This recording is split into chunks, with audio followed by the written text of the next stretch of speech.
সম্মানিত সেনাবাহিনী প্রধান রাশিয়া এবং ক্রোয়েশিয়াতে সফর করেন। তার এই সফরকালীন সময়ে উনি বেশ কিছু উচ্চপদস্থ কর্মকর্তার সাথে সাক্ষাৎ করেন। নির্বাচন অনিশ্চিত, জুনের মধ্যেও যে নির্বাচন হবে সেটিও যে পরে গিয়ে প্রলম্বিত করা হবে না, তা নিয়ে যথেষ্ট ধরনের। আসসালামু একটু আগেই সেনাবাহিনী তারা নির্বাচন নিয়ে ক্লিয়ার কাট কথা বলেছে এবং গত কয়েকদিন আগে যে সেনাপ্রধান জেনারেল ওয়াকার তিনি রাশিয়া সফর করেছেন সেই বিষয় নিয়ে একদম খোলাসা আলোচনা করেছে। এর আগে আমরা অনেকের অনেক ধরনের আলোচনা শুনেছি, হয়তোবা ওগুলো আমাদের বিশ্বাস হয়নি বা ওইগুলো সম্পর্কে হয়তোবা আমরা অতটা জানিও না। তবে এইবার চাক্ষুষ সেনাবাহিনী তারা এই বিষয় নিয়ে ক্লিয়ার করে দিয়েছে। আপনারা শুরুতে যেটা ভিডিও একটুখানি দেখেছেন, তো সেটা সম্পূর্ণ ভিডিওটা আপনাদের সাথে শেয়ার করব, তাই বলবো যে ভিডিওটা না টেনে শুরু থেকে শেষ পর্যন্ত দেখেন। প্রিয় দর্শক শ্রোতা, আগামী নির্বাচন কবে হচ্ছে এবং আগামী নির্বাচনে আওয়ামী লীগ অংশগ্রহণ করছে কিনা এবং শেখ হাসিনার বিরুদ্ধে কি ব্যবস্থা নেওয়া হবে, বিস্তারিত থাকছে আজকের এই ভিডিও জুড়ে। বন্ধুপ্রতিম দেশের সাথে বা বন্ধুপ্রতিম দেশে সম্মানিত সেনাবাহিনী প্রধানের পরিদর্শন একটি রুটিন অ্যাফেয়ার। তারই অংশ হিসেবে অতি সম্প্রতি সম্মানিত সেনাবাহিনী প্রধান রাশিয়া এবং ক্রোয়েশিয়াতে সফর করেন। তার এই সফরকালীন সময়ে উনি বেশ কিছু উচ্চপদস্থ কর্মকর্তার সাথে সাক্ষাৎ করেন এবং কিছু মিলিটারি ইন্ডাস্ট্রি পরিদর্শন করেন এবং এর ফলে আমাদের সামরিক সহযোগিতা বা বন্ধুত্বপূর্ণ সম্পর্ক আরও প্রগাঢ় হবে বলে আমি বিশ্বাস করি।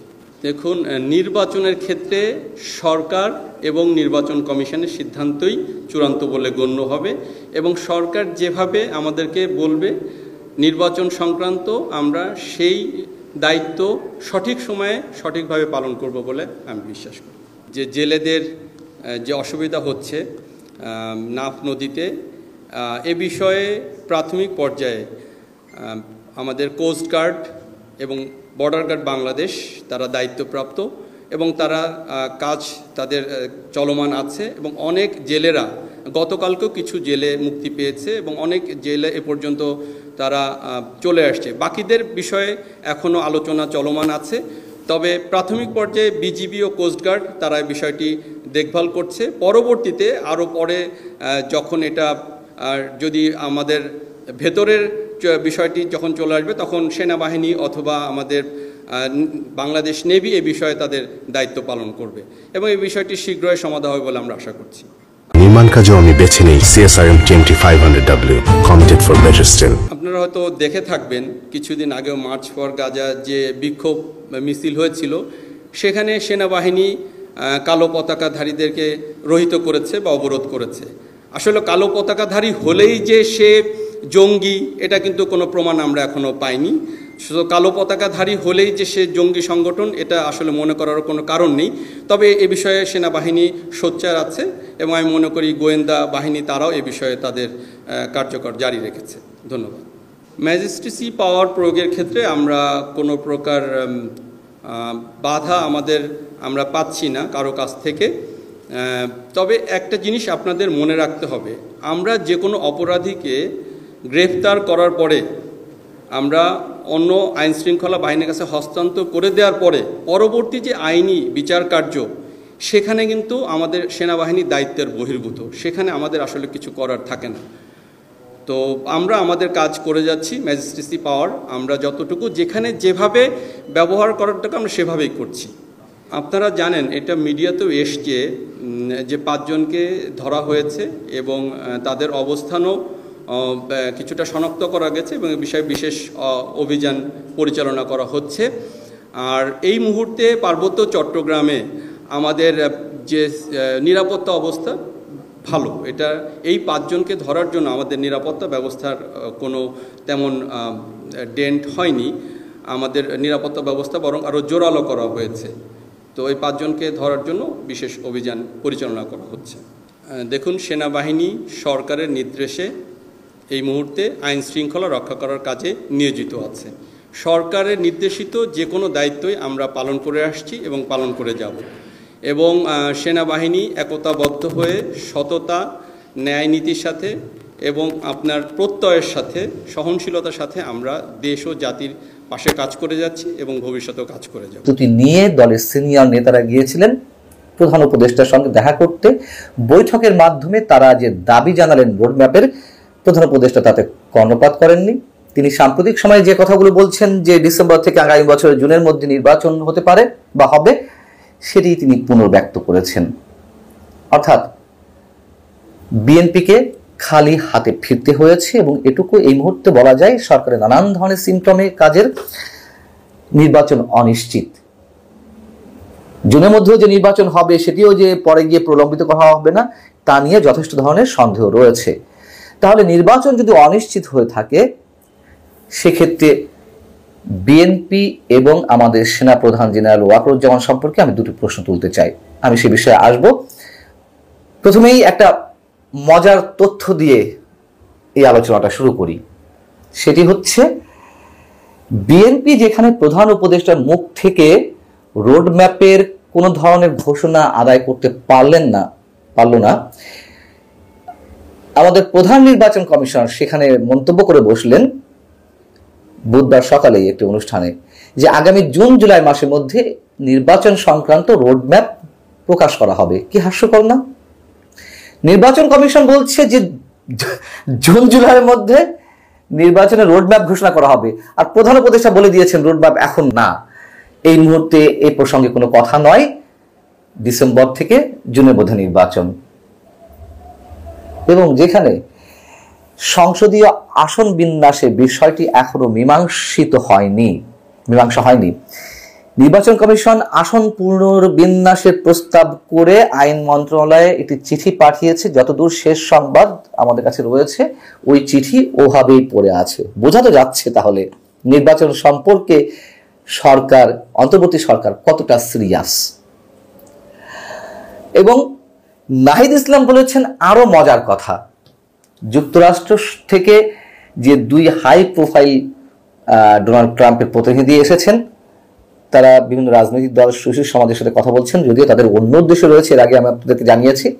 তো তার ধারাবাহিকতায় ছাত্রদের যে দল এনসিপি, সেই দলের প্রতিনিধির সঙ্গে বৈঠক করেছেন। বৈঠক শেষে নাহিদ ইসলাম বলেছেন প্রশাসন অনেক জায়গায় বিএনপির পক্ষে কাজ করছে, এই ধরনের প্রশাসনের অধীনে নির্বাচন করা সম্ভব নয়। বিএনপি কোথাও কোথাও প্রভাব বিস্তার করছে, সত্য কথা, কিন্তু প্রশাসন কেন শুধুমাত্র, পুরো সরকারই তো চলছে নাহিদ ইসলামদের কথায়। এই যে সাবেক সমন্বয়ক যারা রয়েছেন তাদের কথায়, সেখানে নাহিদ ইসলাম যদি বলেন যে প্রশাসন চলছে বিএনপির কথায়, এর চেয়ে হাস্যকর কথা সাম্প্রতিক সময়ে আর হতে পারে না। আসিফ নজরুল আবার যা বলেছেন তার সঙ্গে আবার ছাত্রদের কথা মিল আছে। আসিফ নজরুল আবার নতুন প্যাচ দিয়ে দিয়েছেন। প্রধান উপদেষ্টার সঙ্গে বিএনপির যে বৈঠকটি ছিল তারপরে সংবাদ সম্মেলনে তিনি বলেছেন জুলাই আগস্টের আন্দোলনে যারা নিহত হয়েছেন তাদের বিচার করে নির্বাচন, এতদিন সংস্কার, এখন যারা নিহত হয়েছেন তাদের বিচার করে, তারপর আবার আওয়ামী লীগের নিষিদ্ধ করার বিষয় আছে। এক এক সময় এক এক ধরনের কথাবার্তা। ডক্টর আসিফ নজরুল যা বলছেন, আমাদের কাছে জনগণের তো একটা আকাঙ্ক্ষা আছে যেন আমরা বিচার করে যাই। বাংলাদেশে হাজারেরও বেশি তরুণ জীবন দিয়েছে, আর প্রায় 50-60 হাজার মানুষ শারীরিকভাবে পার্মানেন্টলি ক্ষতিগ্রস্ত হয়েছে, চোখ হারিয়েছে। তাদের বিচারের দাবি, এটা তো গণঅভ্যুত্থানের অন্যতম প্রধান আকাঙ্ক্ষা না। একটাই প্রধান আকাঙ্ক্ষা ছিল গণঅভ্যুত্থানের, সেটি হচ্ছে কর্তৃত্ববাদী স্বৈরাচারী সরকারের শাসন পতন ঘটিয়ে একটা সুষ্ঠু নির্বাচনের মাধ্যমে একটা গণতন্ত্রের সরকার প্রতিষ্ঠা করা। এর বাইরে আর কোনো আকাঙ্ক্ষা ছিল না। যা বলা হয় কোনো বাজে কথা, এগুলো নতুন নতুন করে গজাচ্ছে। আর বিচার তো অন্য কেউ করতে পারে, করবে না তা তো নয়, সবকিছু এখন করে ফেলতে হবে। সংস্কার, বিচার, আওয়ামী লীগ নিষিদ্ধ, এত এত রায় তো এই জনগণ এই সরকারের পক্ষে দেয়নি। তো যে কথা এনসিপির সঙ্গে মিলে যাচ্ছে সেটি হচ্ছে মার্কিন প্রতিনিধিদের সঙ্গে বৈঠকের পর নাহিদ ইসলাম আবার একথাও বলেছেন, সংস্কার বিষয়ে আমরা যে প্রস্তাবনা দিয়েছি সেগুলো তো পালন করতেই হবে বা সংস্কার করতে হবে। আমাদের 3টি দাবি, তা হচ্ছে সংস্কার, বিচার এবং গণপরিষদ নির্বাচন। মোটামুটি তাদের কথা অনুযায়ী সরকার চলছে, তাদের কথাই সরকারের এই যে প্রভাবশালী উপদেষ্টা তাদের বক্তব্যে প্রতিফলিত হচ্ছে। এখন বিষয় হচ্ছে যে খুব সহজভাবে একটা কথা বলি, এই যে ভাঙা রেকর্ডের মতো বলা হচ্ছে এই বছরের ডিসেম্বর থেকে আগামী বছরের জুনের মধ্যে নির্বাচন, এপ্রিল মে জুনে কোনো নির্বাচন হতে পারে না, হয় না, হওয়ার কথা নয় প্রতিকূল আবহাওয়ার কারণে দেশের। এটা তো এখন সব জায়গা থেকে উচ্চারিত হচ্ছে, এটি সরকারও জানে। সরকারের কোনো কোনো উপদেষ্টা বা বিশাল এক আমাদের প্রেস সচিব আছেন মিস্টার শফিক আলম, তিনিও তার একটি বক্তব্য উচ্চারণ করেছেন যে এপ্রিল মে জুন প্রতিকূল আবহাওয়া থাকে, মার্চের মধ্যে নির্বাচন হতে পারে। তাহলে কেন বারবার জুন ঘুরিয়ে ফিরিয়ে আনা হচ্ছে? এই কথাটি তো এখন এস্টাবলিশড যে ঝড় বৃষ্টি বাদলের মধ্যে নির্বাচন অনুষ্ঠান সম্ভব নয় এদেশে। তারপরেও তারা জুড়ে দিয়েছে, অর্থাৎ নির্বাচন কবে হবে, আদৌ হবে আমরা নিশ্চিত করে কেউ বলতে পারি না, যদিও সরকার জুনের উপরে এমফাসাইজ করছে। বিষয়টি হচ্ছে যদি নির্বাচন অনিশ্চিত হয়েই থাকে, বিএনপি যে ব্যাপক প্রস্তুতি নিয়ে রোডম্যাপের দাবিতে গেল, তারা খালি হাতে ফেললো। এখন বিএনপির ভূমিকা কি হবে? বিএনপি তো সেই যে আওয়ামী লীগের সময় আন্দোলনের ঘোষণা দিত যে ঈদের পরে আন্দোলন, এবারও বলে রেখেছিল যে নির্বাচনের সুনির্দিষ্ট রোডম্যাপ ঘোষণা না হলে ঈদের পরে আন্দোলন, এবারও বলেছে। তাহলে বিএনপি আসলে কি করতে চায়? মানুষ বিএনপির উপরেও বিরক্ত, তাদের আকাঙ্ক্ষা একটা নির্বাচন, নিঃসন্দেহে। কেউ কেউ তো নির্বাচন পরিলক্ষিত করতে চায়, যারা ক্ষমতায় আসার ন্যূনতম যাদের কোনো সুযোগ নেই, জামাতে ইসলামী, এই ছাত্ররা। তাহলে বিএনপি কেন পারছে না? বিএনপির দুর্বলতা কোথায়? বিএনপি কেন গঠনতান্ত্রিক বা গণতান্ত্রিক উপায়ে, শান্তিপূর্ণ উপায়ে নির্বাচনের বিষয়টি নিশ্চিত করতে পারছে না? এবং এর মধ্য দিয়ে মানুষের অনেক ধরনের প্রশ্ন উঠছে। এত জনপ্রিয়তা থাকার পরও কেন তারা সরকারের উপর চাপ প্রয়োগ করতে পারছে না? আর সেনাপ্রধান সম্পর্কে যদি বলতে হয়, আমাদের সেনাপ্রধান বারবার বলে এসেছেন ফ্রম দ্য বিগিনিং, সে যে 2024 সেপ্টেম্বরে রয়টার্সকে যে ইন্টারভিউ দিয়েছিলেন যে ডিসেম্বরের মধ্যে নির্বাচন হওয়া উচিত দেশকে গণতান্ত্রিক প্রক্রিয়ায় ফিরিয়ে নিতে, এবং তারপরে তিনি যতগুলো বক্তব্য দিয়েছেন সব জায়গায় তিনি ডিসেম্বরের কথা বলেছেন। তাহলে প্রশ্ন হচ্ছে, আমাদের সেনাপ্রধান কি হেরে যাচ্ছেন? যদি বলেন যে এর মধ্যে সেনাপ্রধানের প্রশ্ন। পুরো ভিডিও জুড়ে আমাদের সাথে ছিলেন। প্রিয় দর্শক শ্রোতা, সেনাবাহিনীকে কে কি বিশ্বাস করেন না করেন জানি না, তবে আমি অন্তত বিশ্বাস করি যে বাংলাদেশ সেনাবাহিনী যেটাই করবে বাংলাদেশের জন্য ভালো কিছু করবে। এবং নির্বাচন যত সময় যাচ্ছে, নির্বাচন নিয়ে তত মানুষের জনমনে একটা প্রশ্ন উঠছে। এবং এনসিপির নেতারা তারা কিন্তু বলা শুরু করে দিয়েছে ইতিমধ্যেই। আমরা দেখছিলাম যে প্রশাসন নাকি বিএনপিকে সাপোর্ট করবে, এটা কিন্তু শোনা যাচ্ছে, গুঞ্জন উঠেছে যে বিএনপিকে সাপোর্ট করবে প্রশাসন। যাই হোক, এটা আপনাদের কাছে কি মনে হয় অবশ্যই সেটা কমেন্টে জানাবেন। এবং এই যে সেনাপ্রধান জেনারেল ওয়াকার তিনি রাশিয়া সফর করেছেন, সেইটার সম্পর্কেও মতামত কমেন্টে লিখবেন। ধন্যবাদ সকলকে, ভিডিওটি শেয়ার করবেন।